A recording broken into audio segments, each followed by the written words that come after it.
YouTube. Pull its finger out of its arse and go live as well. Right, we're live. Live on YouTube, Facebook, and Instagram. Let's give it a minute. If you're just tuning in watching this, let me know how your day's going in the comments and leave an emoji. Just let me know that you can hear me, you can see me okay. We've got a few people jumping on now. Thanks, team. Hope you're all good, having a great day. We're going to give it a minute and then we will get into this episode. Some people jumping on now. What's happening? Let me know how your day's going. Cool, mega. We've got our emoji buzzing. Right, let's give it 30 seconds and then we will get into this episode. Some people jumping on now. Love it. Thank you. Couple on Facebook. What's happening? Hope you're good. Cool. If you're watching this on the replay, give me a hashtag replay. Make sure you like it. If you're watching this on YouTube, give me a thumbs up. Like it. Share it. Right. Shall we get going? Shall we hit record? Make sure we're rolling. Cool. 3, 2, 1. Yes, team. Welcome back to another episode of the Type 1 Movement podcast.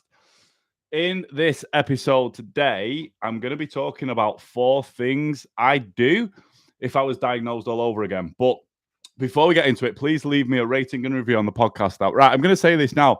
My rating on the podcast, Apple Podcast, this is only for you guys who are using Apple, is like, I think it's 4.6 or 4.9 out of 5. And that's fucking with my OCD, man, big time. So if you listen to this on the podcast app, you're an Apple user, please go and give me 5 stars if you feel you get value from it. Like, if you think it's shit, then cool. Totally understand that. I'm not going to be for everyone. But if you do get value, head over to the podcast app, give me 5 stars, even if you don't leave me a rating on there, as it's really going to sort my OCD out and make me get up towards 5 stars. Because I think I put some pretty good content out, right? So that's my little ask. If you can do me a solid and go and do that, I will love you forever. Be very, very grateful of that. Also, whatever device or platform you're listening to it on, please give it a screenshot, share it on your Instagram stories, and tag me at type1_Tom so I can reach out and say thank you very much. So I was sat here today and I was like, right, I've been thinking about doing this for a bit, and I thought, what can I talk about? I was like, well, what would I do if I was diagnosed all over again? And I don't get me wrong, yeah, I'm happy with how my journey as a type 1 since, I'm 35 now at the time of recording this, got diagnosed at 21. I'm kind of happy with how it went, but I think when we look back in hindsight, there's always going to be things that we thought we could have done differently, right? And even though it can't impact me now, hopefully I can impact someone who was just diagnosed, or hey, if you've had it a long time like myself or even longer, there's a few of you fucking type 1 veterans out there, I think you're still going to get some value from this. So even though I'm kind of happy with how my journey's gone so far, there is things that I would have done different if I was diagnosed all over again, knowing what I know now. So hopefully I can pass that on to you guys. And that's the reason that I wanted to do this episode. That's the reason I wanted to do this episode, yeah? So we are going to dive straight into it, and I'm going to go through the 4 things. This first one is a big one. Right? And it's, if I was diagnosed all over again, I wish I would have actually took the time to accept the condition. I'm going to say that again because it's a big one, this. If I was diagnosed all over again, I wish I would have actually took the time to accept the condition and the change in my life. Because I don't think I did. And I hear this from so many type 1s, like, let me get a blue heart in the comments if you're watching this on the live or the replay, if you can relate to this. Because I speak to a lot of type 1s who haven't fully accepted it. Yeah. And I kind of thought I did at the time, but I hadn't. And I think what I did when I was diagnosed is because I didn't accept it fully, I kind of covered it up with trying to learn all I could about the condition. Yeah, because I didn't accept it fully. I thought I had, but I didn't. I didn't deal with it. I didn't deal with this huge life-changing event that had happened. I just kind of thought, right, I'm going to learn everything I fucking can about type 1 diabetes. I'm going to manage it the best that I can. And that, in my mind, overpowered actually coming to terms with it and being accepting the condition. And I think we can relate to this, guys. Like, a lot of you guys, I bet you can relate to this. If we go through something challenging or difficult, sometimes we don't deal with it. We focus our attention on something else to take our mind off it. And then later in life, it can come back and kick us in the arse, which about a year into being diagnosed is exactly what happened to me when I hit my first bout of depression. Yeah. So I wish, if I was diagnosed all over again, I wish I would have actually took the time to kind of relax and not throw myself straight into learning all I could about the condition. I'm going to boss this. I'm going to manage it the best I can. I wish I would have just took the time to sit down and accept it. Yeah. Because that was a huge one for me. And it's like I say to all my clients, like, we need to accept something and have full awareness before we can even start to learn to manage it. And even though I did pretty well, year down the line, bang, it actually hit me when everything settled down a little bit of how my life had changed because I chilled out a bit and it was like, there, bang, you ain't dealt with this, Tom. And that's when it really did get to me and I hit my first bout of depression. So that's the main thing I want to stress on this. Like, I wish I would have just took the time to accept the condition. How do you accept it? Everyone deals with it differently. Everyone deals with it differently. Do you know what I mean? Like, I did do a podcast on how to accept it, and it's kind of like kind of getting to terms with it, and everyone will deal with it differently in their own way. Yeah, and some of these other 3 points are going to help you accept it as well. But that's the biggest one, and that's something I hear from so many type ones. And I will say this is a big thing. If you're struggling to like control your blood glucose levels, be honest with yourself and ask yourself, have I really accepted this condition that I now have? Because I told you for the first 12 months, even though I started to manage it pretty well, I didn't accept it. I didn't accept it. So that is the first thing. I wish I would have took the time to actually accept this life-changing condition because I thought I had and I hadn't. The second thing is another. These are all fucking big ones, to be fair, but I think the first one's very powerful and very relatable. The second thing that I wish I would have done if I was diagnosed all over again is, actually talk to other type 1 diabetics. Gone out of my own way and talk to other type 1s. Now, like 14 years ago when I was diagnosed, it was challenging. There wasn't any Facebook community groups. There wasn't a lot of type 1 like social presence on Instagram and stuff. If you wanted to meet any other type 1s, it was probably from your hospital appointments and stuff when you was going in, or your DSN or endo could put you in touch with someone that was a similar age to you or something. So there was nothing then, but I wish I would have tried a little bit harder to, be more sociable and find other type 1 diabetics just so I could talk to them. Because I always say this to my clients, like the Facebook coaching group that we have for my clients, like I love it in there because everyone's helping each other out. And this community, and I say this all the time, for us as type 1 diabetics is so powerful and so important for a couple of reasons. Biggest one is you realizing you're not alone. And I will say this back to the first one, taking the time to accept it. If you feel you're struggling with acceptance, go and find a good community group, whether it's on the internet or in person, and speak to other type 1 diabetics, because that will really help you with the acceptance. And that could be a reason why I struggled to accept it for so long, because I didn't speak to any other type 1 diabetics. Yeah. So that's the second thing I wish I'd do if I was diagnosed all over again, is I would have put more effort into finding other type 1 diabetics and actually having a conversation with them. Yeah. And like I say, it's very powerful because it makes you realize you're not alone. It could help you accept it. And the second thing is you can bounce ideas off each other. You can gain knowledge from speaking to another type 1 diabetic. Yeah. So that's the second thing. Third thing I wish I would have done sooner if I was diagnosed all over again is exercise sooner. Now, look, from being 16 when I left secondary school, I fucking loved exercise. I was quite a short, chubby kid. And like I shot up, I'm now at 6'2" and I lost a load of weight from the gym and then got into bodybuilding and stuff. So I loved exercise. But when I was diagnosed at 21, and I did a full podcast episode on this, I didn't exercise for about 4 or 5 months. The reason being is I was diagnosed. I was like, right, this is what I've got to do. Let's do some research. Let's try these different tests. And eventually it worked and I started to have good glucose control, right? But then I was like, I've not been to the gym or exercised or anything for like 4 or 5 months. Fucking hell.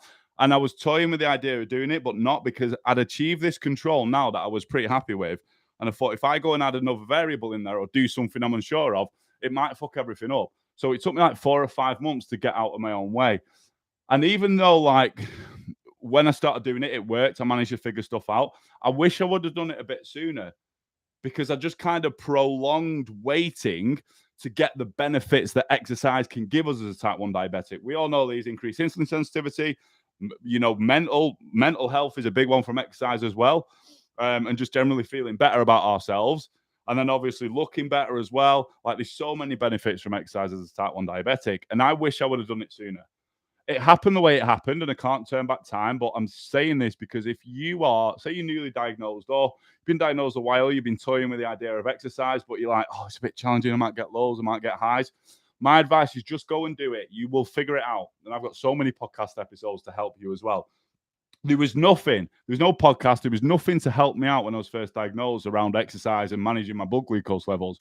And that's why it took me so long, because I wasn't sure. But eventually I was like, look, I need to just throw myself in at the deep end and do it. And I remember my first workout, my blood sugar levels shot up to like 14, 15, which is way out of my range. And I was like, fucking hell, wasn't sure what to do. But over time, I kept consistent. I took data and I actually figured it out. But I wish I would have done it sooner, because I just prolonged that learning stage of managing your glucose levels with exercise. I prolonged it. Yeah. It was always going to happen. I was always going to get back into exercise. But I just made that process a bit longer. Yeah.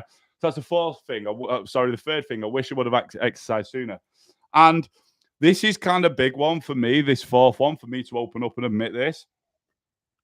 But the fourth thing is, if I was diagnosed all over again, what I wish I would have done is ask for help. Now, I'll be honest, I was appointed a DSN pretty much. It took me, I want to say, about 6 weeks from being diagnosed to actually seeing the first DSN and getting any help. And I lost complete confidence in DSNs and endos because of what happened. Basically, I'd thrown myself into the deep end, learn how to carb count and all this sort of stuff about the condition. And she come round to my house and she tried telling me there was like 50 grams of carbs in a sandwich. She had these little Eat Well plates and these things, and all the carb counts were on the back. And she was like, right, this is a sandwich, 2 slices of bread sandwich, 50 grams of carbs. I was like, no, there's not. There's about 30 grams. There's around 15 grams of carbs in a slice of bread, depending on the variety of the brand. But we were going for argument's sake here. She's like, 50 grams of carbs. I was like, no, there's 30. She was like, there's 50 grams of carbs. I was like, I promise you, swear down, there is 30 grams of carbs around that in a sandwich. And she flips the thing over. She went, oh, yeah, it's 50 with the crisps. I was like, right. Another time that she come to my house, she reversed into my car. This was just, I know it sounds trivial, but this was just a build-up of me losing, like starting to lose any, like, fucking, let me just, I'm ending up pausing that. Cool. This was just a build-up of me, like, losing any confidence that I had through asking for help. Because the specialist had come around and told me there was 50 grams of carbs in a sandwich. I said there was 30. We had a bit of a debate. Turns out I was right. When she come around, she reversed into my fucking car. So I did see her a few times after that. But hopefully that makes sense. Like, I kind of lost any confidence that I had. And I sat there. Well, not sat there, but I didn't reach out and ask for help. Except turning up to appointments and stuff when I had to go and get my A1C done and all that, because I wanted to know it. But I didn't really ask for help. I didn't reach out. And times I was struggling, I kind of went off my own back. Yes, I did a good job and it gave me knowledge, but we all need that support. And I sat there trying to figure it out all by myself and was like, no. And another thing as well, and this was a big downfall of me at the time, and I'll be open and honest about this, because I started to have great control. I was like, I know it all. It's fine. I know it all. I don't need to reach out. I don't need help. I don't need support. And I'll be honest with you, when you get in that frame of mind, you've already lost. There's always something you can learn from anything, not just being a type 1 diabetic. And I am learning from my clients as much as they learn from me. I sometimes come across situations that I've not come across before, and we problem solve them together. So there's always things you can learn. As soon as you get into the frame of mind, like I know it's all, like I was back then, within the first 2 or 3 years of being diagnosed, I thought, yeah, I pretty much know it all. Control is good. I don't ever need to reach out and ask for help. As soon as you get in that mindset, you'll start to go backwards. And it starts to become, you feel very, very alone. So that's a big one I take from this. As soon as you start to think that you know it all, there's nothing else that you can learn, you'll start to go backwards. And like I say, I'm still learning today, and I'm sure you can agree with that as a type 1. I'm learning from my clients. I'm learning from scenarios that I might not have encountered before that happened to me. Yeah, so we're always learning, and keep that frame of mind, keep an open mind that every other type 1 you speak to, you can learn something from them. Guaranteed they may have been in a sort of situation or scenario that you've never been in, and you can learn something from them. Yeah. So they're the 4 things. I'm going to quickly recap over them. First one, the biggest one. I wish I would have taken the time to accept what had actually happened and the life-changing sort of condition that it was going to be. I didn't accept it. 12 months later, it come round, it kicked me in the arse when everything settled down a little bit, and I hit my first bout of depression. So I wish I hadn't covered it up. Yeah, I'm grateful that I managed to throw myself in and understand about the condition and get great control. but I use that as a mask for not fully accepting it, and I wish I would have. Second thing is I wish I would have talked to other type 1s, actually gone out of my way and put the effort in to find other type 1 diabetics and had a conversation with them, because I didn't. And that left me like feeling very alone. Third one is exercise sooner. I wish I would have waited so long. I figured it out in the end, but I wish I wouldn't have waited so long, to start getting the benefits from exercise.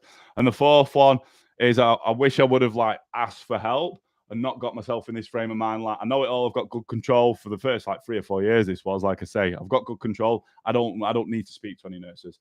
And I will add something from that. When it started to change for me and I started to build a bit of confidence with DSNs and endos, is when I went on a pump. Now, I went on a pump. This is about 6 years ago now. And I remember going to an appointment with my DSN at the time, or my endo, my DSN at the time. I'd only seen her a couple of times, and she was really, really good.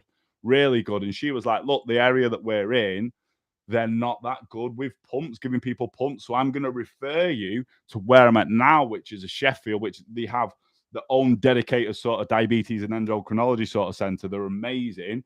She referred me to them. So she was amazing. And then the people that I see now, I only see them once or twice a year, but they're amazing as well. They're really good, dead sound, get on with them.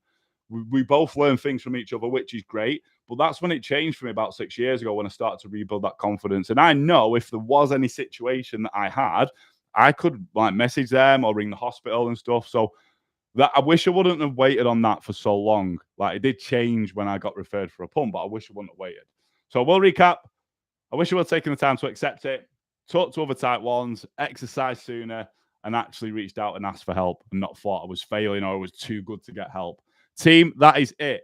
If you got value from this episode, please leave me a rating and review on the podcast app. Like I say, my OCD is kicking in majorly. I'm not at 5 stars and I don't like it. So please do boy solid. Go and hit the 5 stars for me if you feel it's worth it. Also, give me a screenshot, share it on your Instagram stories, and tag me at type1_Tom. Thank you very much for listening. Hopefully, you got some value from this episode. I appreciate you. Hope you have a fucking great day. Until the next episode, peace. Right. Let's have 30 seconds to see if anyone has any questions. A quick skip through. If anyone has any questions, feel free to ask. If you watch on YouTube, hit the thumbs up, please. Watch on Facebook, give it a like.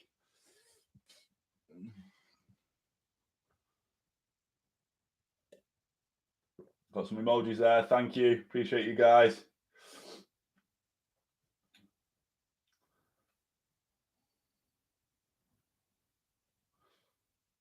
Mega. Thank you. Right, team. Thanks very much for tuning in, for watching, for listening. Hope you got some value from that. Until the next live, have a great day. Peace.